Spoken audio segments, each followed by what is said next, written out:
শেষ থেকে শুরু 2019 সালের একটি অ্যাকশন চলচ্চিত্র সিনেমা গল্পের গল্প।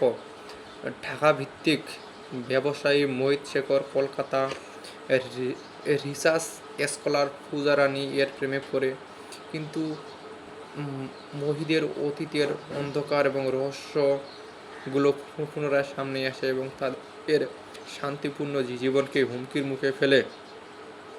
চলচ্চিত্রে মাহিদের দুই রূপ দেখা যায়: মূল মাহিদ এবং তার পুত্র জেসমিনের স্বামী জুনিয়র মাহিদ।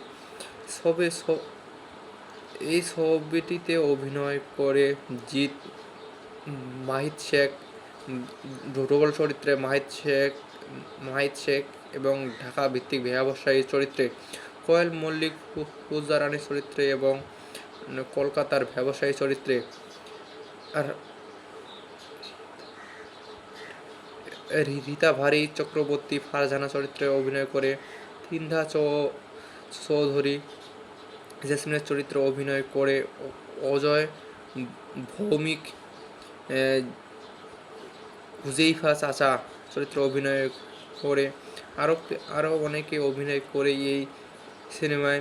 এই সিনেমাটি জিৎ এবং কোয়েলের জুটি 4 বছর পর আবার দেখা গেছে।